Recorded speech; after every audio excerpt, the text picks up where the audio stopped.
अब पानी है कहाँ उल्लासनगर में। स्पेशली मैं 4 और 5 नंबर की बात करूँगा। अभी मैसेज आया है कि नेक्स्ट थर्सडे फ्राइडे आपको पानी नहीं आएगा। तो अभी दो दिन पानी नहीं आएगा, तीसरे दिन प्रेशर नहीं आएगा, चौथे दिन लाइट नहीं होगी। वालमैन वाल खोलेगा, बोलेगा टाकी भरी नहीं, मैं तो मैं आपको पानी कहाँ से दूँ।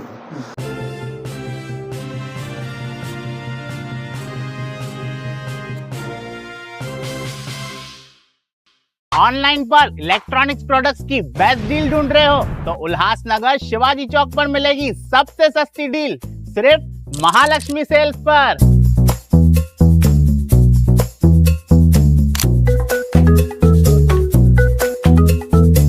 यहाँ पर अवेलेबल है प्रीमियम टीवी,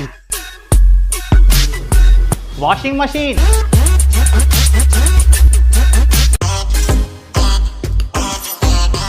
फ्रिज में भी बहुत सारे ऑप्शंस मिल जाएंगे, double door and single door में भी। AC, air cooler, digi cooler, deep freezer, आटा चक्की, laptop, water purifier, home theatre, inverter, batteries. Best offers के लिए विजिट कीजिए Mahalakshmi sales, Shivaji Chowk, Ulhasnagar 3। Planning to purchase property or find a home for rent? Rashi Realty is here to help. Visit us in Nerul, Seawoods, Navi Mumbai, and let us help you find your perfect property. आज रहते एक मुलाकात कुलदीप एलसिंघानी जी के साथ। कुलदीप एलसिंघानी जी कांग्रेस आई के महाराष्ट्र प्रदेश के social सचिव हैं और आए दिन जब भी कुछ उल्लासनगर में इस प्रकार की अगर बातें होती है, किसी भी शहर को लेके कोई मुद्दा होता है तो उस पर अपनी राय रखते हैं। लेते हैं मुलाकात आज कुलदीप एलसिंघानी जी का। कुलदीप जी, टैक्स को लेके, प्रॉपर्टी टैक्स को लेके आपका क्या कहना है? जैकी जी, मैं तो पहले आपका धन्यवाद करूंगा कि आपने ये टैक्स के मुद्दे पे मुझे बोलने का मौका दिया। टैक्स की बात ऐसी है कि आजकल लोग बहुत परेशान हैं। जिन्होंने टैक्स भरी है उनको भी बिल आ रहे हैं डबल, जिन्होंने नहीं भरी है उनको तो आ ही रहे हैं। और स्पेशल मैं बताऊंगा आपको कि जो पानी का बिल इन्होंने टैक्स में ऐड किया है, मेरे ख्याल से 4400 के आसपास है, वो भी ऐड करके आ रहा है। और जिन लोगों ने टैक्स पे कर दिया है, डिस्काउंट टैक्स जिसको बोलते हैं, दिसंबर में पे कर देते हैं, अबे योजना, हाँ, अब उनको भी 2-2 साल का टैक्स का बिल आ रहा है। हाँ, टैक्स में 2-2 साल का पानी का बिल आ रहा है। तो ये कहाँ तक उचित है? तो जिन्होंने टैक्स भर दिए वो अभी पानी का बिल क्यों भरेंगे? और पहली बात तो मैं ये कहना चाहूँगा कि भाई साहब, पानी है कहाँ उल्लासनगर में? आप पानी पुरवठा उल्लासनगर को दे सकते हैं। स्पेशली मैं 4 और 5 नंबर की बात करूँगा कि जब भी बदलापुर में कुछ कांड होता है या कोई पाइप फट जाता है तो हमको मैसेज आता था कि भाई साहब 2 दिन पानी नहीं आएगा, क्योंकि उनको एक स्टोरेज बदलापुर में, दूसरी स्टोरेज सील फाटा के आसपास है। इस संदर्भ में हमने रक्षक फाउंडेशन NGO की तरफ से शहर के तीनों आमदार, शहर के माननीय खासदार जी को एक निवेदन पत्र दिया है।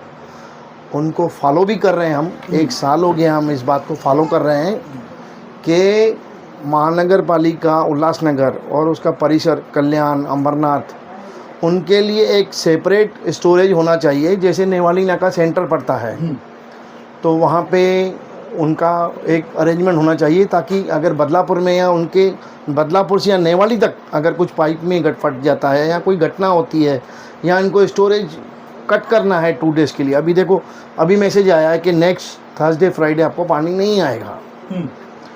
काफ़ी सारी ग्रुप में मैंने देखा। तो अभी दो दिन पानी नहीं आएगा, तीसरे दिन प्रेशर नहीं आएगा, चौथे दिन लाइट नहीं होगी। वालमैन वाल खोलेगा, बोलेगा टाकी भरी नहीं, मैं तो मैं आपको पानी कहाँ से दूँ। तो जब भी पानी की ये स्थिति है तो महानगर पालिका किस बात के पैसे ले रही है? पहले पानी तो दो लोगों को, शहरवासियों को पानी की सुविधा तो हो। आपको मैं रोकना चाहूँगा, जैसे आपने कहा कि भाई लोगों को टैक्स के बिलों में पानी का बिल जोड़ के दिया जा रहा है। जी, 2026-27 के बिल की बात। जी, बराबर। एक जीबी मीटिंग हुई थी। उस जीबी मीटिंग के अंदर जब पानी के बिल बढ़ाया गया तब ऐसा बोला गया कि हम पानी के बिल अलग से भेजेंगे। जी, फिर अभी टैक्स में लग के आ रहा है। कारण एक्चुअली टैक्स में लग के क्यों आ रहा है? अभी किसी को समझो शॉप है, उसको पानी की ज़रूरत ही नहीं है, तो अपने घर से कैन भर के जाएगा ना 5 लीटर। हाँ। तो आप उनको उससे पानी का बिल कैसे डिमांड कर रहे हैं? ये तो आप पर धारक को दे रहे हैं ना पानी का बिल, जबकि उसको पानी की सुविधा ही नहीं दे रहे हैं आप, तो बिल किस बात का? और पहली बात मैं आपको बताना चाहूँगा कि महानगर पालिका में ऐसे दिखाया जाता है कि हमारे उपभोक्ता 1,75,000 हैं। हाँ, 70-75। हाँ, आप अगर रिकॉर्ड चेक करेंगे तो 70 to 75,000 लोग धारक पेमेंट करते हैं बिकॉज ऑफ डबलिंग। एक आदमी, जैसे मैं कुलदीप सिंघानी, मेरा 2 बिल है, किसी का प्रॉपर्टी 2 बिल है, तो आप तो एक ही भरोगे। मैं तो एक ही भरूंगा ना, तो एक ही पेंडिंग हो जाएगा। तो वो मुझे दिखाएगा भी मेरे अरियर्स में कि कुलदीप सिंघानी के बिल बाकी हैं। लेकिन यहाँ पे पेड है। ये भी एक बहुत बड़ा मुद्दा है। आप ही सोचिए, अगर ये 1 लाख के आसपास धारक अलग हो जाएं तो हमारे शहर की बजट क्या होगी फिर? अभी तो हम डी कैटेगरी में हैं।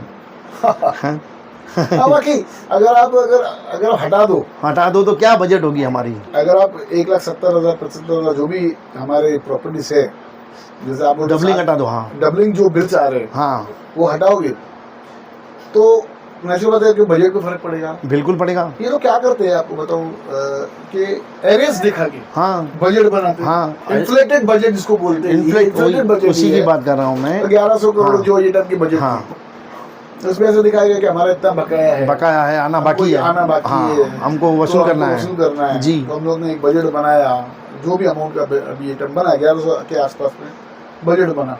ये हटा देंगे तो क्या बजट होगी हमारे शहर में? 50% पकड़ो। अगर मैं आप सोचिए डी कैटेगरी में भी हम हैं, अगर ये वो हटा देंगे डबलिंग, तो हम कौन सी कैटेगरी में फिर? ग्राम पंचायत से भी बदतर है भाई साहब। ग्राम पंचायत, हमारे रोड्स देखिए, डेवलपमेंट देखिए। आज मतलब आज हमारे जो नए निर्वाचित सदस्य हैं उनको भी लगभग अभी 6 महीने हो गया कि जनवरी, अभी जून है फर्स्ट, आज पहली जून है, उनको भी 6 महीने हो गए। तो मतलब क्या लगता है आपको शहर का भविष्य? वाहिगुरु मालिक है शहर का। ना पानी है, ना सड़कें हैं, ना कोई सुविधा है, बस बिलिंग पे बिलिंग देते जाएं, हम टैक्स भरते जाएं, पानी के बिल दें इनको। पानी पहले दो तो सही, तो हम कैसे करें? कह सकते हैं कि पानी, हाँ भाई अभी महानगर पालिका हमको पानी दे रही है, अभी तो बिल भले डबलिंग ले, 3600 के 4400 कर दिए, हाँ, भाव बढ़ा दिया, पानी का आता पता नहीं है। जिसका कारण है, ये सबसे बड़ा कारण है। कई इलाकों में तो मैंने ऐसे भी देखा है कि हमारे एमएलए साहब, कल भी मुझे एक पता चला कि हमारे एमएलए साहब उल्लासनगर 3 के, उनके एरिया में भी पार्शलिटी है। कई जगह में इस स्पेस में पानी है, उस स्पेस में पानी नहीं है, हालांकि एक ही लाइन जा रही है। तो ये क्या है? पानी जाता कहाँ से है? टर्न करते हैं क्या, या उसका फ्लो बंद कर देते हैं, या वॉलमैन, वो तो अभी वही जाने क्या करते हैं वो। नहीं, इसमें वॉलमैन का बहुत बड़ा खेला है। वॉलमैन मतलब जिस टाइम पे खोलना चाहिए, जितना प्रेशर खोलते नहीं, हाँ, और प्रेशर भी कम खोलते हैं। इसकी हमको भी नॉलेज आई है कि वॉलमैन कि उल्लासनगर महानगर पालिका को MIDC से 140 MLT पानी मिलता है। बिल्कुल सही, जो परिपूर्ण है हमारे शहर के लिए। बिल्कुल, अगर व्यवस्था से बांटा जाए तो आप किसी भी आजू बाजू के शहर में, अंबाला चले जाओ, कल्याण चले जाओ, आगे जितने भी आगे गांव आते हैं वहाँ पे चले जाओ, वहाँ पे 24 घंटे पानी है, कोई पानी की दिक्कत नहीं। तो हम उल्लासनगर वालों के लिए ये ऐसा क्या है? वहाँ 24 घंटे, यहाँ पे 24 मिनट। हाँ, ये हमारी बदनसीबी है या हमारे नेताओं की कोई कमी है? माफ़ कीजिए अगर किसी को बुरा लगे तो। नहीं, हाँ, क्योंकि नेता ही कर सकते हैं ना, नेता लोग ही कर सकते हैं, वो ही आगे बात कर सकते हैं। हम NGO की तरफ से भी बहुत सारा काम कर रहे हैं। कांग्रेस का क्या स्टैंड रहेगा इसके ऊपर? कांग्रेस का बिल्कुल स्टैंड रहेगा इस मुद्दे पे। हमारे अभी अध्यक्ष साहब ने एक मीटिंग भी ली थी, और हम आगे भी ये रणनीति तय करेंगे कि शहर को पानी व्यवस्थित मिलना चाहिए, नहीं तो हम लोगों को ये भी बोलेंगे कि पानी मिले तो भैया टैक्स भरो, पानी का बिल भरो, नहीं तो टैक्स तो आप भर रहे हो। लेकिन लोग कैसे भरेंगे पानी बिल, आप मुझे बताओ। क्या संदेश देना चाहेंगे आप हमारे शहर के खास करके नेताओं को? मैं संदेश तो नहीं, मैं नेताओं से एक हाथ जोड़ के अपील और विनती कर सकता हूँ कि भाई साहब 6 महीने हो गए, आप सत्ता में भी हैं, पूर्ण सत्ता में हैं, आप ऐसे कुछ कीजिए ताकि हर शहरवासी का भला हो, मेरा और जैकी पारवानी का नहीं, हर शहरवासी का भला हो और शहरवासी फ़ख्र से यहाँ रहें। ऐसे नहीं, अभी आपको मैं बताऊंगा, जो भी उल्लासनगर से पलायन कर रहे हैं वो अपना मन मार के अपने वतन को छोड़ रहे हैं, बहुत दुखी मन से वो जा रहे हैं। कोई अंबरनाथ चला गया, कोई कल्याण चला गया, कोई बदलापुर तक चला गया, जैसे जिसकी जो सुविधा हुई, जैसे जिसकी जो फाइनेंशियल कंडीशन है वो हिसाब से जाके वो शिफ्ट कर रहा है।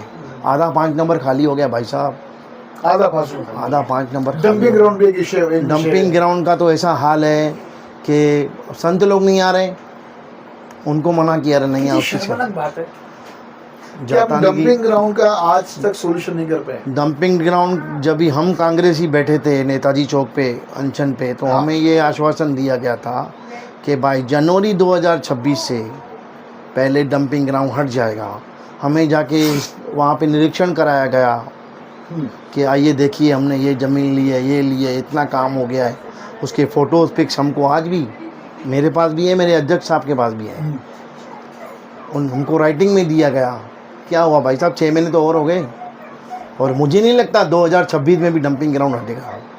सेग्रीगेशन मशीन लगाई है लोगों को दिखावे के लिए, क्या होता है वहाँ, बदबू तो वही आ रही है, धुआं तो वही हो रहा है, धुआं तो वही हो रहा है। आप सवेरे गांधी रोड पे आके रुकिए ना, 5 नंबर मत जाइए, पंचतन बिल्डिंग पे आके रुकिए, वहाँ पे आपको स्मेल और सांस लेने की तकलीफ होगी। तो ये तो हमारे पूरे उल्लासनगर 5 वासियों के स्वास्थ्य से खिलवाड़ हो रहा है। और स्पेशल मैं बोलूँगा 13 नगर से हो गए भाई साहब, बीजेपी के आपके 5 नंबर थे, आपने बोलते हो सत्ता लाई है, हमने 5 नंबर बीजेपी, 13 नगर से आए हैं आपके बीजेपी के, तो 13 के 13 नगर से आगे आए, उसमें जो नए हैं पुराने हैं सब आगे आए ना डंपिंग ग्राउंड के मुद्दे पे। ये शहर का मुद्दा है। आज अगर आपने इतनी बड़ी अचीवमेंट की है कि 13 नगर से आपके बीजेपी के 5 नंबर से हैं, आप गर्व से बोलते हो, तो आइए आगे दिखाइए। और मैं कहूँगा कि डंपिंग इशू पे कोई भी नेता पॉलिटिकल कोई भी इशू ना करे, ये मेरी एक रिक्वेस्ट रहेगी शहर के नेताओं से। ये सब मिलके करें, हम भी उनके साथ हैं, कांग्रेस भी उनके साथ है, और कंधे से कंधा मिला के चलेंगे हम, जैसे बोलेंगे हम करेंगे। हमको डंपिंग ग्राउंड हटाने में, क्योंकि सत्ता में वो है, हम तो सत्ता में नहीं है, हम तो भैया अपोजिशन लीडर हैं। सही है, सत्ता में वो है, काम उनका ही होगा। इस शहर की काफ़ी जो दुर्दशा हो चुकी है वो संभलेगी, बहुत मुश्किल है भाई साहब। ठीक है, यहाँ पर कोई भी नेता काम करने की नीयत में भी आगे आएगा तो भी इसमें अड़ंगे बहुत है, बहुत। तो उल्लासनगर की समस्याओं को लेके, समस्या का निवारण करने के लिए मेरे को लगता है यहाँ पर लीडरशिप की बहुत बड़ी कमी है, बहुत बड़ी कमी है लीडरशिप की, बहुत बड़ी कमी है। और अभी आप एकजुट होकर सत्ता में आए हैं, आप समझ गए होंगे मैं किनके बारे में बोल रहा हूँ। तो दोनों मिलके काम करें और शहर के हित में सोचें, अभी आगे आएँ, शहर के हित में सोचें।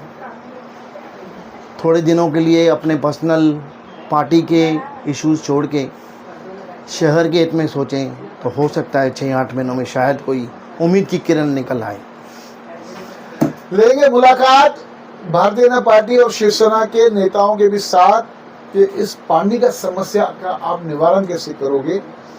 साथ ही साथ ये जो डबलिंग बिल जो लग के आ रहा है, लोगों को काफ़ी सामना करना पड़ रहा है। उल्लासनगर के हमारे बेचारे रहवासी महानगर पालिका धक्के खा रहे हैं कि भैया हमारे पर डबलिंग बिल आ रहा है, पानी के बिल कभी किसको लग के आ रहे हैं, किसको नहीं लग के आ रहे हैं, किसको डबल लग के आ रहे हैं, काफ़ी परेशानी है। और वहाँ पे सुनवाई नहीं है, बिल्कुल नहीं है भाई साहब, बिल्कुल नहीं है। आप किसी भी डिपार्टमेंट में जाइए। तो इसका निवारण कैसा हो, तो लेंगे मुलाकात, सभी जो सत्ताधारी नेता है पूछेंगे कि इसका जवाबदार कौन। धन्यवाद, देखते रहिए फ्रेंड्स ब्लॉग न्यूज़ चैनल।